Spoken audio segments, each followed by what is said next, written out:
Right. Series. That's not a good start. We are no longer scummy brummies. We are serious intellectuals, deeply discussing deep stuff. Interesting. Rush are a band. Hello and welcome to In the Court of the Wenton King. Today we shall review. Farewell to Kings. Okay, yeah, Farewell to Kings. There it is. Rush, our second Rush album. We're doing the Predictable 3. Recorded in the UK, in Wales actually, I think. It might, maybe, unless it's Wales, Canada. Maybe it's Wales, Canada, I don't know. Apparently it's recorded in Wales, and that's where I was on holiday last week. So that's good. I think this is better than the previous album overall, although I really like 2112, the main themes from 2112. Songwriting's better, it's much more consistent. It's not like one side of bits and pieces cobbled together into a big thing, and some random stuff on the second side. It's an album all the way through, and I like the structure of it because it's a little bit unique. I don't completely like everything on it, but that's okay. The longer pieces are more cohesive and not as long. And I'd rather have 2.5 10-minute pieces, which is kind of what it is, rather than 20 minutes of stuff contrived to make a 20-minute thing on one side of the record. Something's changed, and obviously it's success.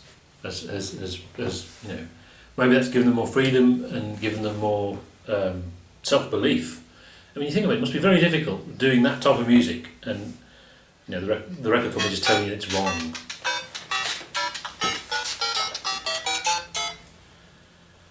Hello, Dad. Yeah, they just said that it was dispatched yesterday. I thought that's early. So it's actually arrived. What was I saying? Yeah, it must be when the 2112 era, the record company telling them, "Oh, rubbish, wrong. What you're doing is wrong." It must take a lot of self-belief to keep going. And I'm sure they did have a lot of self-belief. They must have done. But now, of course, they've had success. They've been vindicated that they were right. They win. So that's got to help, hasn't it? And I think it has. And it's much more assured.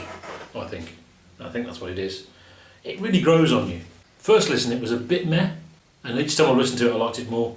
And my eggs have changed. Actually, I've re-egged. It is odd that 2112 is more famous than Cygnus X1 Book 1 The Voyage. I wonder why that might be. Yeah, I mean it's actually there's some really high points on here, Kev. Some absolutely amazing pieces of music. Yeah. Which are proper top drawer stuff. Yeah. Punctuated by. Yeah. not bad, but not consistent. There's nothing bad, and it's a prog thing, isn't it? That either it's fantastic or it's garbage. With Rush, they managed to only go down a bit. Yeah. The less good stuff is average, and the great stuff is still great. I'll tell you how great this stuff was. There was a point I was listening to this where I thought, well, if this is a progression of sort of yes, this justifies yes. It does justify it. And actually, not only that, if you listen to Drama from 1980, it sounds like Rush, really. That's what it is, really. The Buggles Yes wasn't an invented thing, it just sounds like Rush. Yeah. Yeah, great stuff. I mean, all the good stuff of 2112 is there, including the crazy storylines, sci-fi themes, which is great. There's a point, Xanadu.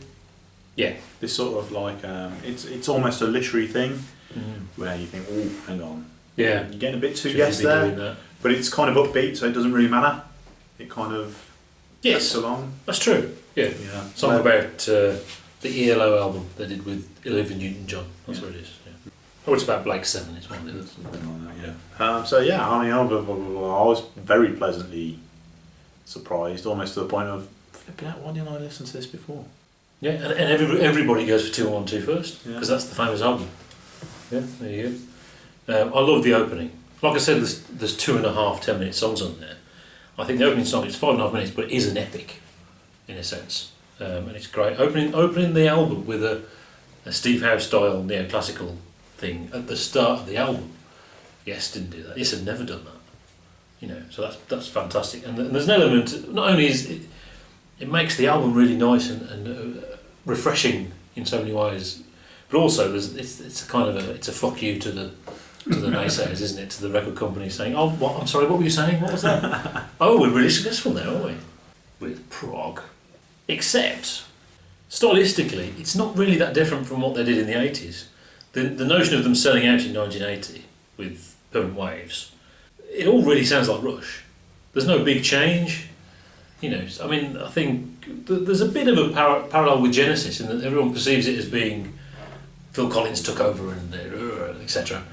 But it was a gradual change with Genesis. And if you go from Trespass to I Can't Dance, it's like, what?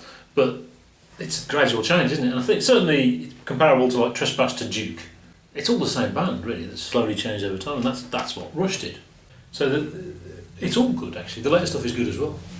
Yeah, and it's metaphorical stuff about Farewell to King, so it's oldie worldy stuff, parallels with the modern day society. I'll tell you what we haven't mentioned though, I can't believe we've not mentioned it yet. Well, we mentioned the name of it, is the closing track. To me, the closing track completely blows the rest of the album. Yeah. It's fantastic. Well, when I listen to it, I listen to it again. I'm listening to that again. I mean, it was, I would say maybe something like Octavarium, but it's better than that. Octavarium? Yeah, it's better than that. That bass bit where it's sort of...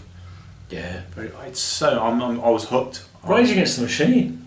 It sounds like Rage Against the Machine, doesn't it? Yeah. I mean, with all the weird stuff going on at the beginning. There's quite a lot of that. But, you know, let the song breathe. And it just gets... Interestingly enough, there's a point where I thought it actually changed track. It was sort of like, it burst into, I thought there was like a seamless jump into the next track there. I didn't realise that I was on the last track. Cygnus X1. And I thought, well, we're not going to get back to the epic good, but it does. I mean, the song just... It definitely... does that sort of thing, but you know, I mean, it's justified because you need the sort of to get that impact of the juxtaposition. Yeah. Exactly. It also reminds me of Stephen Wilson, Luminol, and things like that funky stuff. There probably is an element of, does it jar? I mean, you've got Madrigal, which is great, and that's the much more Yesy thing. That could almost be, actually, it could be a Yes song. Yeah. Whereas Cygnus X1 is too funky to be Yes. And too thrashy as well. Maybe, I mean, on the one hand, that's kind of a prelude, but maybe stylistically, you could argue that it's a bit of a jarring jump, maybe, from something funky. Yeah, possibly.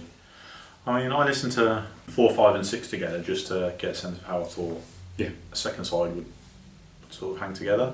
And it's pretty good. I mean, those are 3 good tracks. I think actually, for my money, the second side is better than the first side.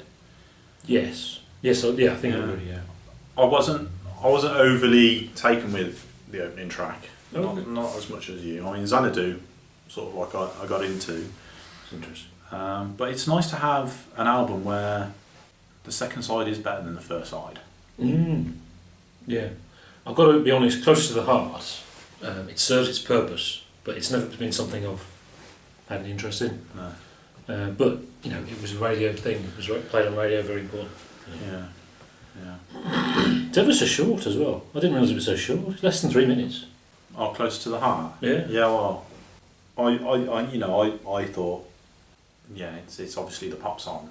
Yeah, and you could play someone that, and they'd say, "Oh, I bet that's from when they sold out, isn't it?" Yeah. But they always did that. Really. I mean, the parallels just from the title I drew was "Owner of a Lonely Heart." Yeah. Which makes you think, yes, again. So they're obviously very, very sort of influenced. Yeah. And the bass thing particularly, and the vocals. And he's better with his vocals. In many ways, he is. Yeah, and it's so refreshing as well. In the same way, John Anderson is refreshing, but John Anderson is more esoteric. But it's not. Oh baby, baby, baby. It's different type of singing, and it's soaring and it's melodic and brilliant. Yeah, it's all you need.